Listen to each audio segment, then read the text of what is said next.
Welcome back to College 101. Today I'm continuing in the video series to help those who maybe just finished their first semester of college and are trying to do some reflection and look back on where they went wrong, what went well. And so today I want to talk about one thing that you may be doing that is really hurting your grades. This is something that I know I did a lot of my freshman year, which were my worst grades of my entire college career. And once I changed this and found solutions for it, my learning as well as my grades increased significantly. And in the end, the goal of college is about learning, not just about that final letter grade. So it's a perk in both ways, and you should definitely try and apply these principles. So in my freshman year at University of Oklahoma, like a lot of you, I was 18 years old. It was the first time I was on my own all the time. You had to figure out your classes on your own schedule, do all your homework. And that meant that my time management and organization skills weren't always the best. I didn't usually tend to forget assignments myself, but I didn't always give myself adequate time, and I fell into that bad habit of doing your least favorite class last, and then that meant you usually didn't have enough time for it. Either that, or you only put in half the effort you should have when you did get around to working for it. And this is when I found something that seemed like it was going to save me and be so helpful. The classes I'm talking about specifically that I got poor grades in were my math classes. It was multivariable calculus and differential equations.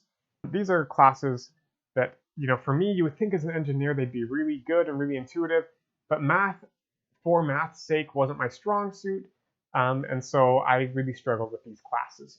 This is when I found that there are online solution manuals, some of them which are free. Maybe you've used things like Slater. And I'm hesitant to even tell you about the websites because if you haven't heard of them, I hate to tell you about them because I really don't think they help you. There's also things like Chegg Answers, or you can just go out and buy a solution manual for your textbook. Oftentimes they are for sale as well. And those could be great for professors who are, trying to help their students, or for TAs. And if you use them correctly, they can be helpful. But the way I tend to do it was the first time I found it, it was because I honestly needed help. And then the next time I used it was probably just because I didn't have enough time. And then the third time I used it, I said, well, I think I understand it well enough. I just want to check before I do all the work the first time around and find out I'm wrong. Let's go ahead and check it first. And then all of a sudden, you're doing your homework basically side by side with the solution answer, and you're really not helping yourself.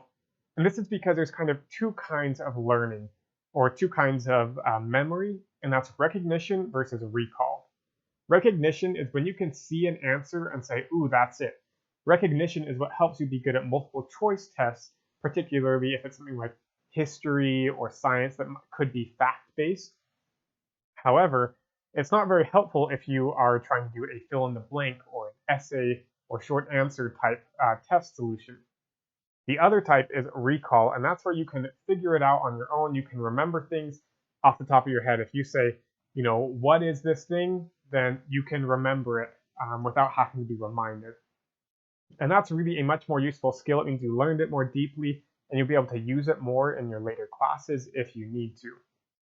So this is particularly pertinent with my math classes because math tests, if they are multiple choice, it's just an answer. You can't look at a thing and say, ooh, I remember 12, that's the answer.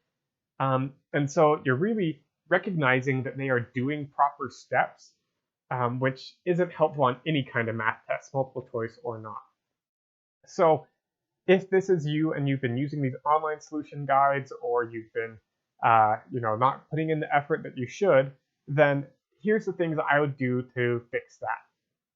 The first thing is use office hours, whether it's going to the TA or to the professor, going there and saying, I'm really stuck. Can you help walk me through one or two of these problems so I make sure I'm on the right track? Or even go there and say, hey, I've done these, I've spent time on them, I think I'm doing them right. Can you take a look and see that my process is right?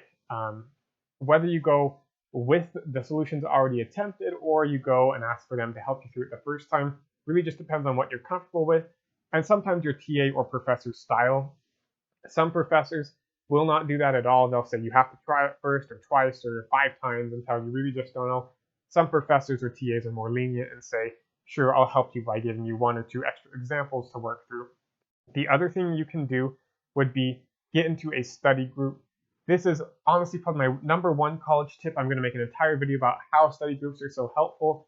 But getting into a study group, especially once you're into your major and you're all taking multiple classes together, can be a lifesaver for your grades, your mental health, your social life, everything, because they're just so good and so relevant and so helpful.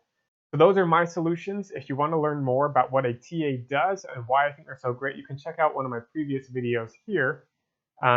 And if you have any other questions about maybe study mistakes you might be having or making, you can definitely ask them in the comments, and I'll do my best to give you the advice that I would do in your situation. Thanks for watching this episode of College 101 here on the College Guide. We'll see you next time.